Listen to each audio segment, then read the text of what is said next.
Good afternoon, everyone. So now we can get started.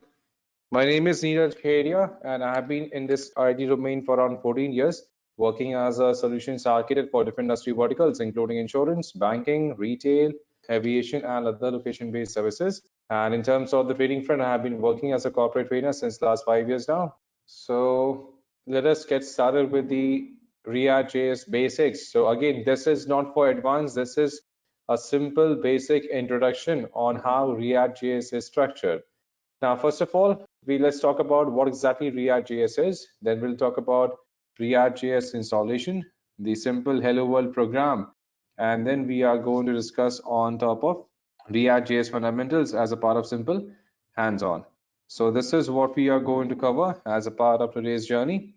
So what exactly React.js is? So React.js is what? React.js is basically one of the most popular libraries offered by Facebook. So again, just like we have Angular as which is like a framework, a full-fledged framework offered to us by Google. Twitter offers us Bootstrap. Same way Facebook designed and launched React.js, which is like not exactly a framework, but just like a library, just like we have a jQuery library which adds C, which can be used to design the front-end applications. So this is what React.js is. So it was introduced back in 2013, and then it was made live for the public back in 2015. So React.js is concerned with the components that utilizes the expressiveness of JavaScript and with an HTML-like simple syntax that we can go for. And it is basically based on the view in the MVC architecture. Just like we have model view controller.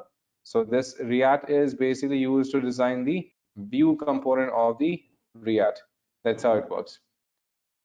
And in React, there are different things that we have the concept of virtual DOMs, where we can create virtual object directory, we can say trees, instead of recreating the same object structure again and again whenever any change is going to be done.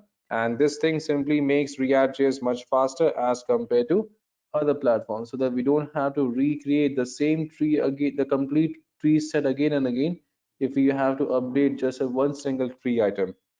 And this makes the entire process of fetching data much quicker as compared to the other platforms. So this is what React.js uses for keeping the entire set, we can say, process of fetching data, and that too as quickly as possible. So next we have the concept of the data binding as well. So data binding, so here in React we do get only one-way data binding, not the two-way like in Angular. So here we have one-way data binding, where we can bind the data from the view. So any action taken from the view, for example, the user has clicked on a button, so that can be linked to the action, and then that can be handled by the dispatcher. And then whatever element needs to be fetched, that is going to be fetched in the store, and again it is going to be deployed and fetched in the store, and so on. So these all things are what we can configure as a part of our React based setup. And then it offers a server-side rendering. So here we can ensure that again whatever changes are going to be needed, so they are going to be rendered at the server's end, so that they can provide a better performance in terms of the local number of requests being generated here. So it's a part of the server-side rendering application. Now let's talk about the installation of React.js. So to install React.js, we can navigate to the library. So basically, in order to work on React.js, we can have Node.js installed. So in Node.js is like a framework built on top of JavaScript, and we know that React.js itself is built on top of JavaScript. So for working on React, we can install Node.js first. Here we can go ahead and include Node.js. We can click on the version that we want to go for, and then we'll be able to access it. So we can download the installer, and then once we have installer set up, then we can go ahead and open up the terminal. So if we open up terminal, just to ensure that Node has been properly installed, we can type in Node double space then double hyphen version. So if Node.js has been properly installed, then we would be able to see the version of Node returned to us as in version 14.7. Now, Node also allows us to have the access to something called as npm, as in Node Package Manager. So we don't have to install npm; it is automatically installed once we are going to have Node.js installed. So we can use npm, and then we can type in the command as install, Now to start working on React application, we can simply install one library called as create React app. So basically this downloads the package setup so that if we are going to create the React app, then we do need to have the access to multiple libraries, and those are going to be automatically configured when we are going to run this create React app command. So as you can see, this one has been installed successfully. So once we have create React app installed from npm, we can use the command as npx, and then we can use the package as in create React app, and then we can give the app name. Let's suppose here we want to call the app as demo app. So in the current location, the create React app is simply going to, okay, demo app is already there. So we can do one thing, we can name it as my app. So this is going to create an app called as my app, and all the required libraries for React, that is React, React DOM, React scripts, again, they all are going to be downloaded, and the dummy application for running on top of React is going to be configured, and that is something that we can start customizing the way we want. So first thing first, we have to run the command as npm, and then we have to use install create React app. Then we have to run npx space create React app, which has been installed successfully, and then we can find the app name, which can be anything. So this is going to install all the libraries from the create React app command, and then we will be able to have the code structures available that we can create and build. So first of all, are we clear on the installation of the React-based application?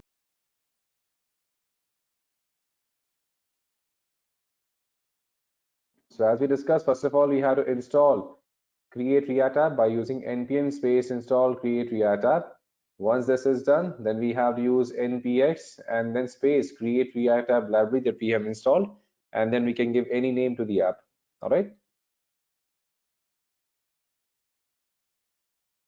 All right. So that's how it works. We had discussed, this is currently installing the create React app library from the npm library manager that we have got the access to via npm via node.js. So it's like an app store. So just like if you want to add some additional functionalities into your Apple system, then we can use App Store. If you want to add some additional functionalities in your Android, then you can use the Play Store.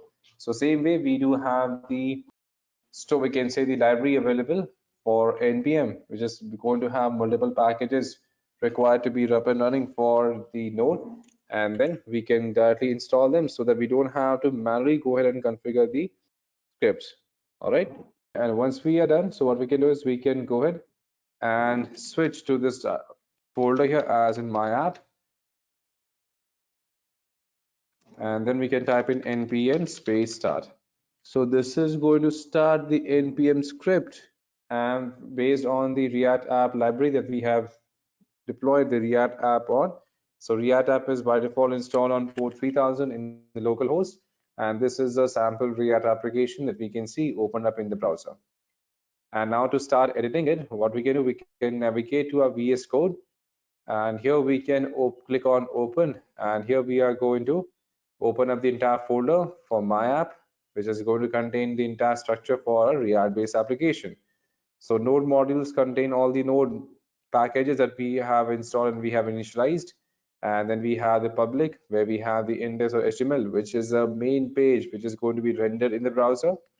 And in the main index or HTML page, we have defined one division ID as root, and then under source, the main entry point of the application is index.js, and in here we have currently defined the app as app.js. So whatever we are looking at, so that is where we are going to go ahead and structure it. So as you can see, this one has been defined. So now if you want to modify something, then what we can do is, let's say here we want to modify something. So here we can simply just say close header, and here we can use the h1 tag.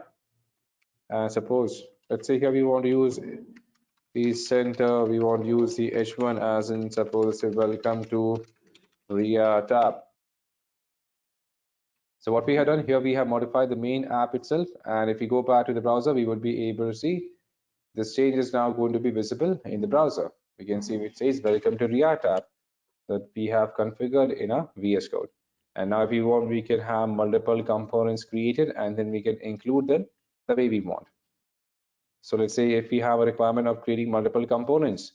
So components are what? Components are like individual entities that we can create here. For example, let's say we are talking about any store. For example, here we talk about, let's say, Amazon. So Amazon is also divided into multiple components. Like we have a search component on top, we have a complete header component on top, then we have components for slider for different categories. So we divide the application into smaller components. Like we have the menu, we have the header, we have the slide bar, and so on, so that we can focus on these different items individually.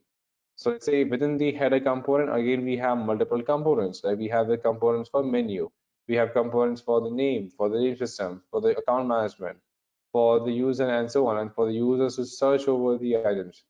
So we can have different components defined in a single application.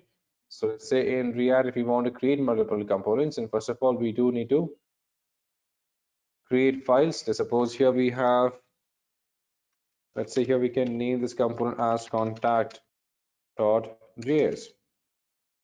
So now if you want to get started, we can simply first of all import React, and then we can import component from React.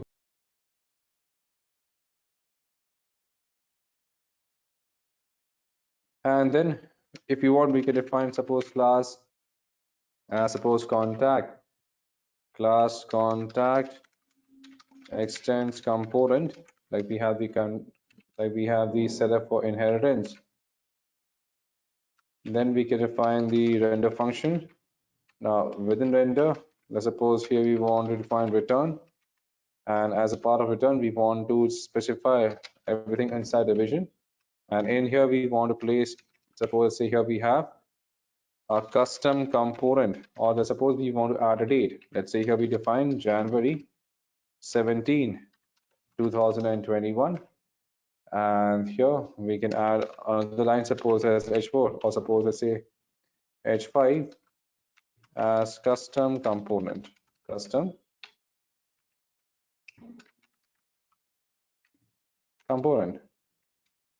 So towards the end, what we can do, we can simply define export default contact, the name of the app that we have defined. Once we are done, we can save it. And let's say we want to display this page in the application page that we are currently modifying. So first of all, we have to import the content that we have defined. So here we can define import. Now here we want to import contact component from contact, and we want to display it after we have placed h1. So what we can do is we can simply import contact. So whatever component, whatever data we have mentioned under contact is now going to be displayed here as two individual components being displayed together. So are we all clear on how exactly we can set up a React-based application, and how exactly we can create a custom core component, and how we can include them together? All right then, so again, a big thank you to you all for joining, and have a great day ahead.